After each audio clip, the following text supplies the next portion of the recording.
Hindi ka tao sa paningin ko. Napaisip ako, pusa o aso? Hindi ka tao sa paningin ko kung hindi ka abogado o doktor. Totoo yan. So, syempre, pag ikaw bata ka, diba?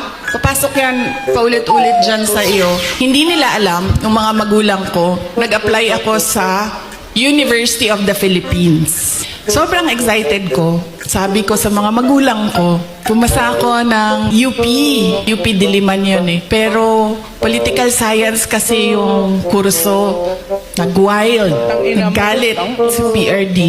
Sabi niya, di ba, sabi mo, simula nung bata ka pa, gusto mo maging doktor?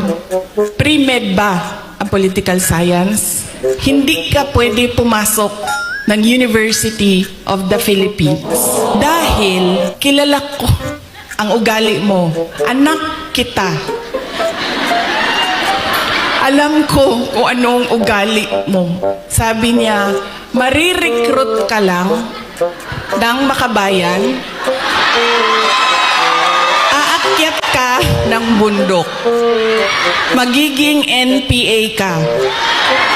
Ikaw ang magiging head ng New People's Army at ikaw ang makakalaban ko pagdating ng panahon.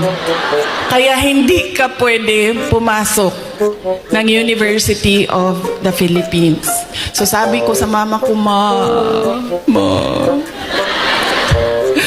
So sabi ng mama ko, sige na lang, kasi sinabi mo man doktor, so mag-pre-med ka na lang. Nag-pre-med ako.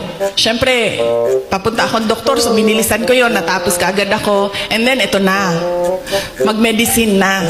Sobrang excited. Si President Duterte, pumunta na lang siya sa akin at sinabi niya na, ayan na, may school ka na-enroll ka na, may bahay ka na, pumunta ka na lang doon ng ganitong date. Pagdating ko doon, kompleto na. May kama na ako, may washing machine, may refrigerator, may kotse pa. Sige ma'am, ipa-adapt kita sa tatay ko. Tapos, syempre, hindi naging successful.